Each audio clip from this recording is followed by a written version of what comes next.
Today is not the day I die. Why didn't you just kill him when you had the chance? What do you tell them? I'm Theon Greyjoy, son of Balon. Bring me Moat Cailin. Lord Baelish has told many lies. I have to tell the truth. Mance and his army must be close. If they hit Mole's Town, then we're next. You think Oberyn has a chance? You're going to fight that? I don't think I can tell you what's coming up this week until we take a breath and just think about what just happened. Sir Gregor, the end-of-level boss to end all end-of-level bosses. He was just being chipped away at by Oberyn. What the hell happened, Paris? The worst, the most awful Are you okay? thing. I'm really upset. Yeah. I'm really upset. It was pretty grim for many, many reasons. It was pretty grim. My favourite character killed He gone. in the most gruesome, horrific way possible. Just kill him. He was so close. He had him on the ground. He was spat blood basically out dead. with his mouth. It seems like the Mountain had a game plan, if anything. Do you think he was waiting, wasn't he? Like a snake on the ground. I bloody hate the Mountain. I'll tell you that much for nothing, Rachel Paris. Was it better than the Red Wedding, though? It's a tough one. I think with the Red Wedding, what was so shocking was that we didn't even know that that there was going to be any violence. Oh, the ambush, was of coming. course, Yeah. yeah. So that was so. At least with this, we knew that there was going to be a battle, that there was going to be Everything fighting. was pointing towards this over the past kind of 3 episodes, wasn't it? All towards this kind of battle. Yeah, but I think we were all hoping that he'd win, and then he sort of did. Just once. Can we just have a good guy win? Yeah. Just once. But no, it's Game of Thrones, isn't it? So, no. Was it unexpected? You know, I kind of... As much as you wanted him to do it, you know, this is the Mountain. I hold the Mountain in my heart as someone who's only ever going to die by the hand of the Hound. I hope that so much. I hope that happens You a know, lot. that would be poetic justice in my eyes. Either the Hound or Arya on behalf of the Hound. Yeah. Something like that would be the Needle versus the Mountain. Maybe that will still happen. That could still happen. Let's don't hope know. so. We get sent the script as well because we're lucky like that. Didn't really make much of that scene. So it just said, Sir Gregor squishes Oberyn's eyes with his thumbs. And I just thought, Squishes! just Sounds quite squishes. cute. Yeah, that's when you tread on a grape. Yeah. And then just crushes his skull with his hands. doesn't Casual. it? I didn't think it was going to be like a milk carton. I don't think anyone could have foreseen that. And interestingly, in the books as well, the fight was quite different to that. It was more like a bullfight, with the Mountain just kind of like even making sort of animalistic sounds and the Viper just running rings Getting round. worn out. Yeah, yeah. So, Oberyn's dead. Have all the hopes of justice literally been crushed? Not do you that think? I've still got hope. I've still got hope for The Tyrion. heads have been crushed. Yeah, The hope's heads have been still crushed. The hopes are alive. alive. Right, let's compose ourselves long enough to tell you that also on tonight's Thronecast we are honoured to have the creator of the languages of Game of Thrones, Dothraki and Valyrian in its many dialects, David Peterson. He'll be correcting our Varal Morghulis and Adracaris. Very or good. Dracarys. Very Is that- good. I is think that it how sounds is? good. Who knows? And we'll talk with our resident experts, Elio and Linda, about Littlefinger and his motives. And we might be talking about Sansa's Black Swan meets Morticia outfit as well, which was very racy. You don't have to look away now, but you might have to later tonight when we bring you that sneak peek. Yup, it's episode 9. Yes. And we hear from Ian McElhinney, Sir Barristan Selmy, about his character's journey in season 4. But first, let's go inside this week's episode once more, The Mountain and the Viper. What's this? A royal pardon. Signed by Robert Baratheon.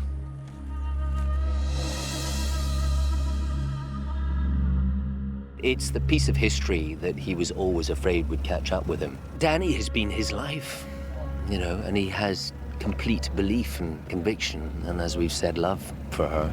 Jorah was the first face she saw when she stepped out of the fire. He was the last face she saw when she stepped into the fire in season 1, and I think that says it all, really. He has been there from her complete conception, as it were. He is the last remnants of her connection to where she's come from, which is enabling her to be who she is now. You betrayed me from the first. Forgive me. Another man.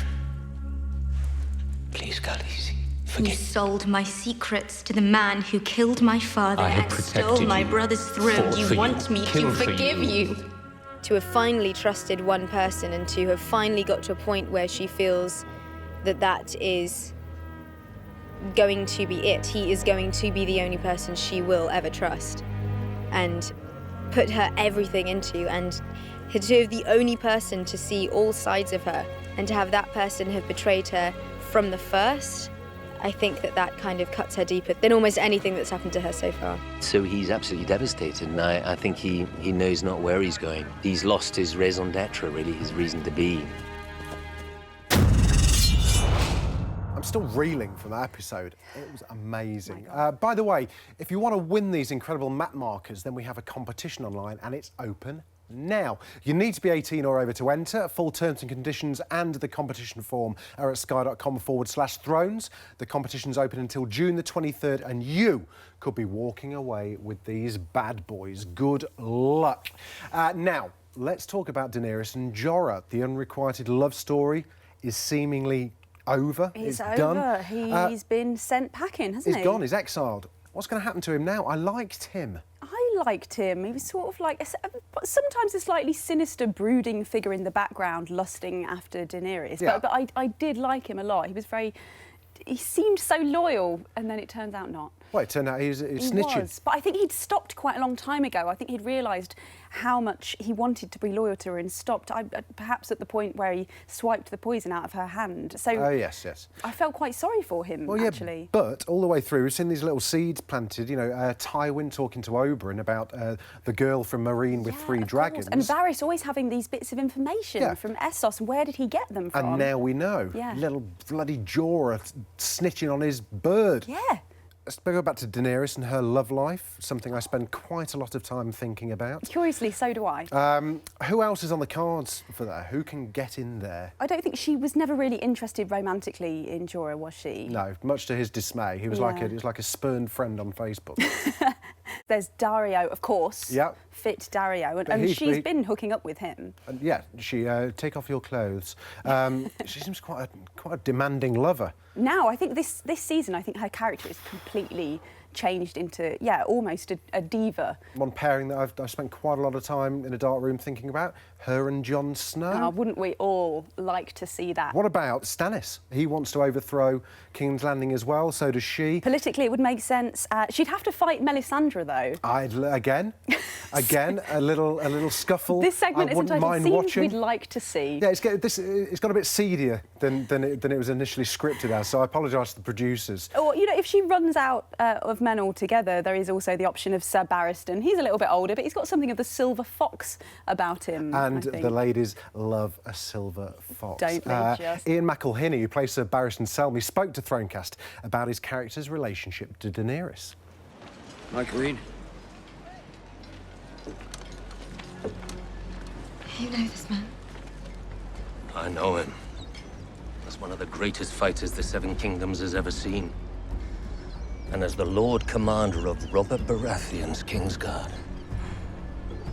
I think kind of part of what makes Barristan interesting is in some ways he is a kind of a mirror almost of the Ned Stark character. He is a man who I think is determined, if at all possible, to be honourable and to be true to what he has signed up to.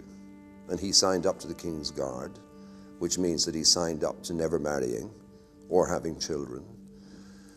He looks on Daenerys, I think, as somebody who impresses him, but at the end of the day, she is a young girl, and I think he sees himself as being there to be her stalwart and her support and her counsel, if need be, although she doesn't necessarily always want it or seek it. I don't think he harbours any kind of romantic notions or would ever assume that anything like that would ever transpire. I think he looks on at these sort of happenings, if you like, be it with Jorah or Daeron Naharis, as, you know, things to observe and to have his own private thoughts about, and that's as far as it goes. Just once in my life before it's over. I want to know what it's like to serve with pride, to fight for someone I believe in. You believe in her?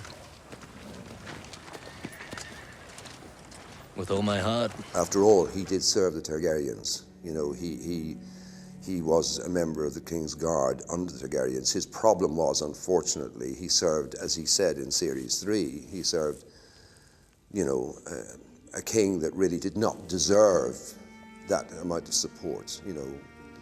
And the same was true, unfortunately, with Robert. I mean, he liked Roberts and admired him in many ways, but he acknowledged that he was not a good ruler. He's desperate to serve somebody who he thinks has it in them to be a good ruler. And it is very self-evident that, young though she is, Daenerys has it in her to be a very good ruler. Sometimes it is better to answer injustice with mercy. I will answer injustice with justice. So I think he would very much like to go through with her and would probably feel that the rightful house to, be established on the throne is the Targaryen house, and that for once it will be well served, and that he will be in the service of somebody who is a good ruler. But then, George being George, who knows? After the break, we catch up with our resident experts from Westeros.org, Elio and Linda, and get their thoughts on Littlefinger's long game. And we learn Valyrian with the man who creates the languages of Game of Thrones, David Peterson. Davidos aldrizes a ojos aldrizos erovictisisa.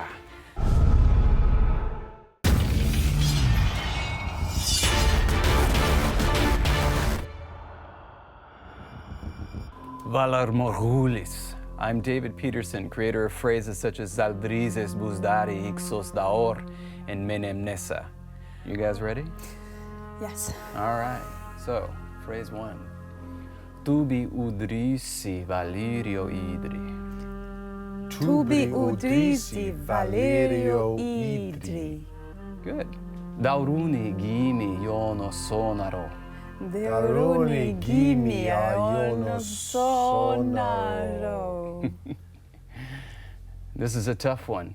Rovi geltini rakan se pirtiri idragon coston naor.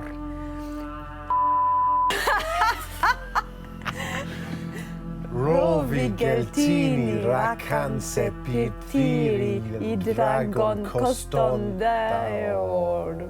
Wow, I did not know that about you guys. You know what you just said? No. What? You just said, I like big butts and I cannot lie. It's Wow. true.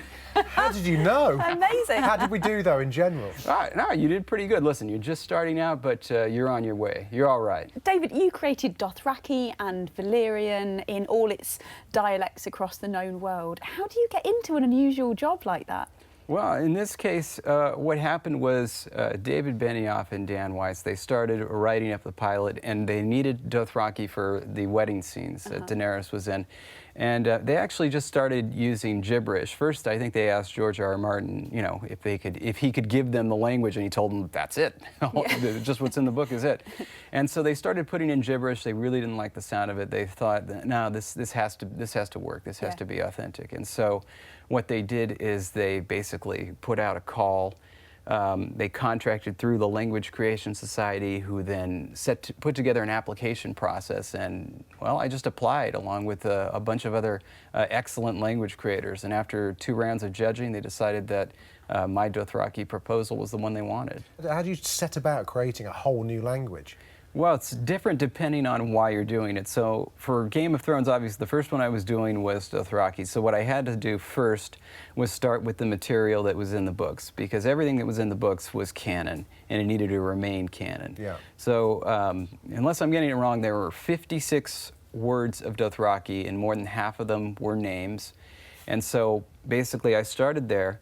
I analyzed the spellings and tried to figure out how most readers would pronounce it. Yeah. Then I worked out the sound system, analyzed what little bits of the grammar there were in there, and fleshed it out starting from there. And just basically it grew and grew and grew in bits and bits. And did you base it on an existing language that we would know? A lot of it sounds quite Middle Eastern. And First of all, I love the Arabic language. It's one of my favorite languages. Yeah. And so I like the sound of it, and I like certain, I guess, cues from Arabic. It's quite passionate, isn't it? Like in Arabic, like you can get a lot of these breathy sounds at the ends of word. Like the word for Saturday is sabah.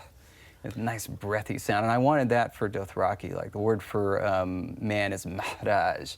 They all sound like you're coughing up a lung.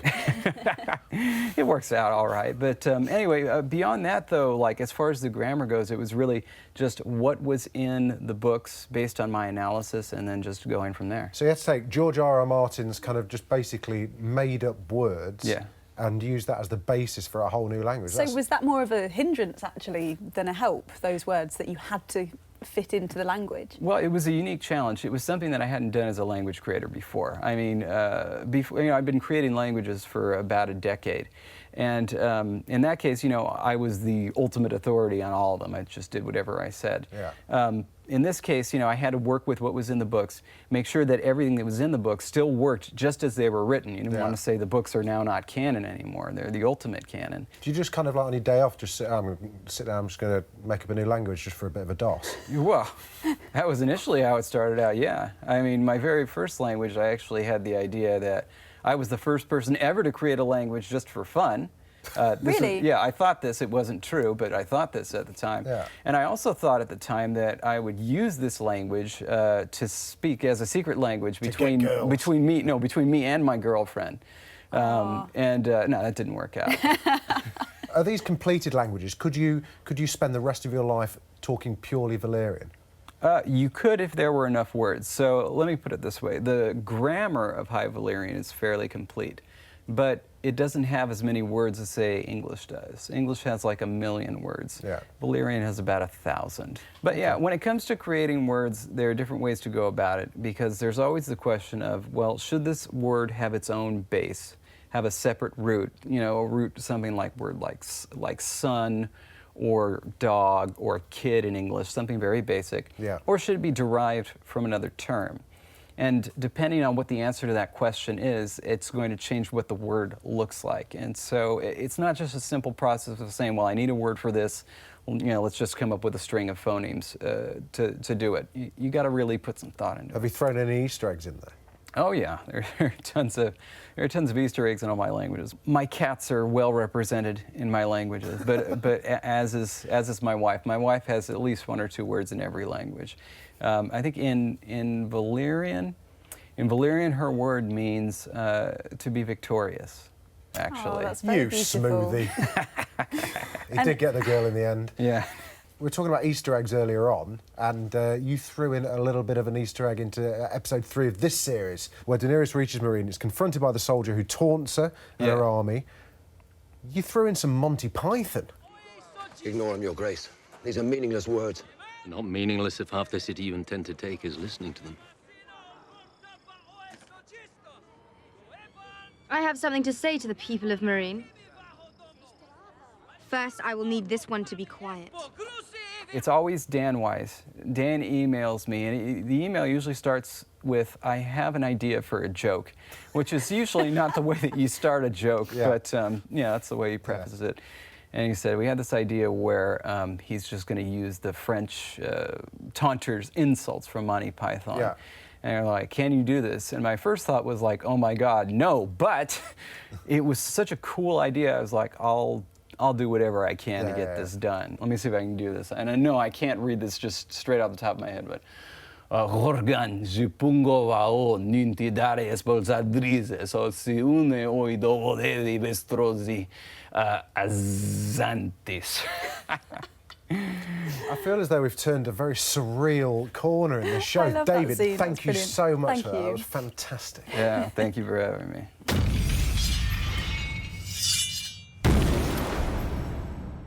Sesirhen ilvi vestros bes org irakiroti ribili Eliot Lindoma ritsas. Valado Harris. Did you like that?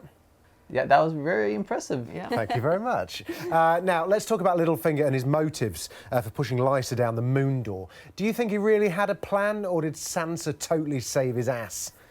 It seems pretty clear that he didn't have any plan more than, well, she committed suicide, which to me, that isn't really much of a plan. That's sort of like, that's the alibi, but he has to sell it, and he seemed to be lacking how to sell that notion to the it was kind of paper thin, wasn't it? He was kind of on the ropes a bit, wasn't he? Yeah, and then to the point where he was even trying to keep Sansa away from them because he was afraid that, that wouldn't help anything. But Sansa very much decided, better the devil she knows.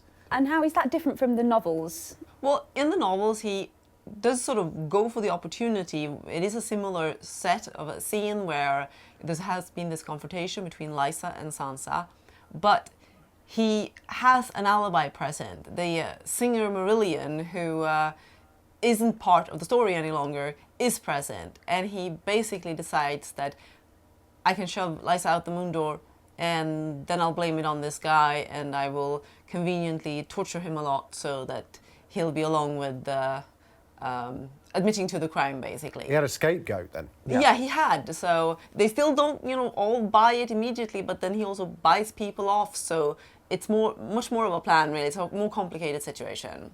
Finally, we'll move on to a slightly different area of the show. What do you think is going to happen to Jorah now? He has to find something else to do, and he has mentioned in the past, obviously, he was with the sellsword company, the Golden Company. That's a bit different from the books. Back to the sellswords. Well, we know which side they're now backing. So could we see Jorah with Stannis? Is that going to happen?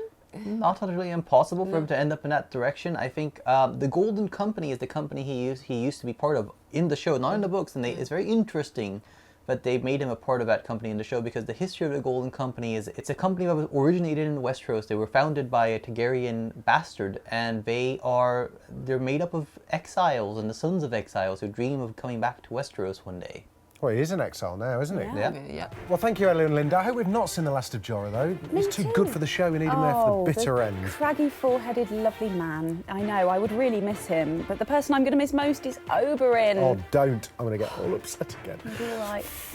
That's it for this week. The conversation continues online as ever at Thronecast and at facebook.com/Thronecast. And there's loads of bonus content at sky.com/Thrones, including your very own Bluffer's Guide to Valyrian to help you next time you're considering conquering Westeros. Game of Thrones is back next Monday night with episode 9, The Watchers on the Wall. It's the big episode 9, everyone. Brace yourselves. And David, would you like the honour? Sure. Valar gimissis, locesario non negon jaelo daor, sir laihuni geltis. Love is the death of duty. It's time.